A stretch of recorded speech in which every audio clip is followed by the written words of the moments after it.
Norėčiau pristatyti privačią Odetos galeriją, kuri yra Vaikutėnų kaime Utenos rajone. Joje yra margučių muziejus. Yra gausybė mūsų mažyčių, tradicinių, paprotinio meno kūrinių, margučių.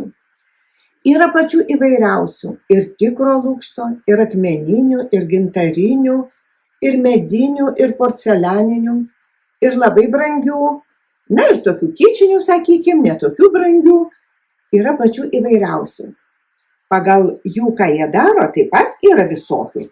Sakykime, margutis, kuris groja.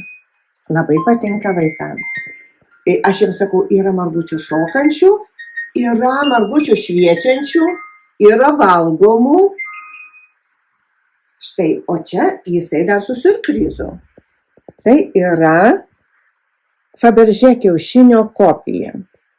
Tikrai nėra šitoje galerijoje ir margučių kolekcijoje tikrų Fabergé kiaušinių, bet kopijų turime.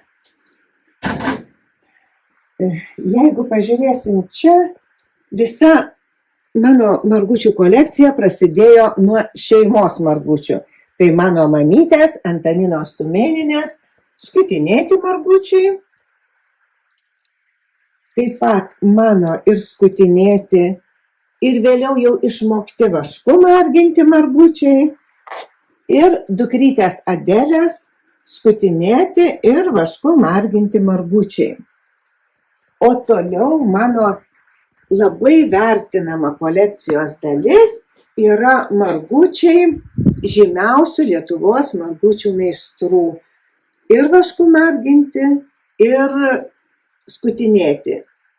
Jų yra tikrai gausybė, jie yra autoriniai, jie yra vienetiniai, tikrai jūs galite susipažinti, kiek Lietuvoje populiarūs yra margučiai. Žinoma, be lietuviškų margučių, be abejo, yra šitoje galerijoje, šitoje margučių kolekcijoje gausybė margučių iš užsienio.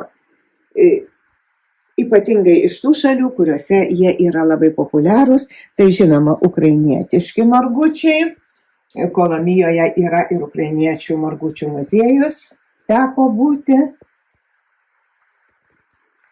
Nepaprastai gražūs, subtilūs, skutinėti ir kitokiais būdais sukurti margučiai iš Lenkijos.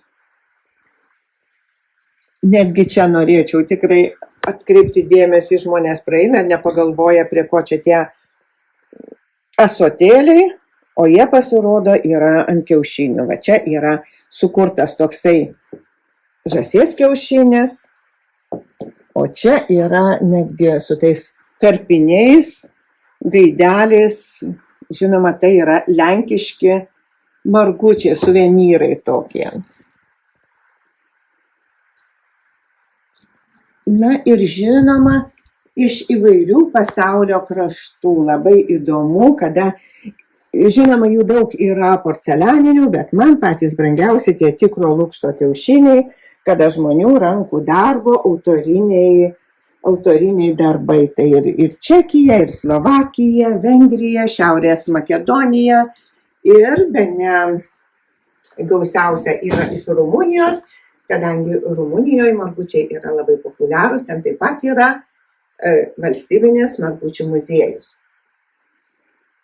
Na ir čia, jeigu pažiūrėsim mano skutinėti pagal Tamošaičio išleistą knygą Lietuviški margučiai, kada jie yra XIX amžiaus, XX amžiaus pradžios, tie raštai margučių. Labai džiaugiuosi šitoje galerijoje eksponuojama paroda, unikalia paroda Karpytas margutis. Štai joje yra 120 autorių iš 10 pasaulio šalių iškarpyti margučiai. Fantastinė paroda, kiekvienas šitas mažas margutis yra autorinis, yra originalus kūrinys.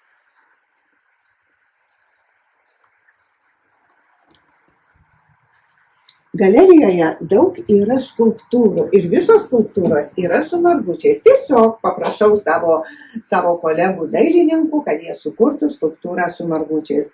Tai yra keramikos skulptūros, yra medžio skulptūros, nepaprasto grožio ir tikrai žaviuosi kiekvieno dailininko išmone, kaip tas margutis yra pristatomas ir skulptūrai. Norėčiau parodyti dar tokią nuotrauką, tai yra mano mamytės kurtas sviestinis avinėlis, tai yra tradicinis sviestinis avinėlis, kuris buvo visoje Lietuvoje populiarus ant Velykų stalo.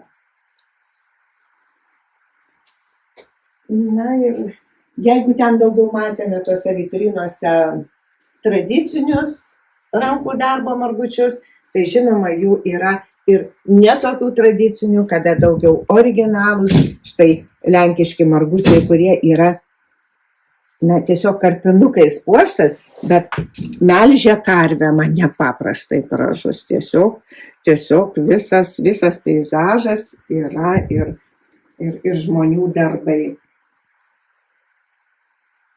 Aišku, yra porcelianiniai, jie tokie visokiausi, tos porcelianinės dėžutės, tikrai jų yra labai daug visokiausių, jų yra begalės, jų irgi nemaža kolekcija.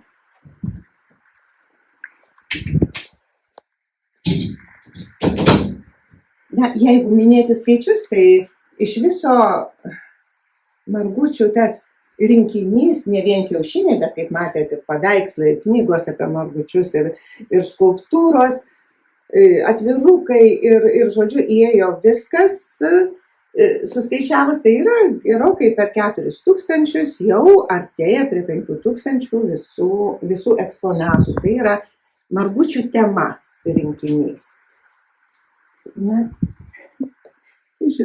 Pavyzdžiui. Ir vaikai ir suaugę labai mėgsta paglostyti šitą kiaušinį, kuris yra toks švelnus, kadangi jis yra iš karklo kačiukų. Noriu visus pakviesti į Odetos galeriją, į Margučių muziejų, kur vyksta edukacijos visus metus, įvairūs kiti renginiai, poezijos knygų pristatymai, parodų pristatymai.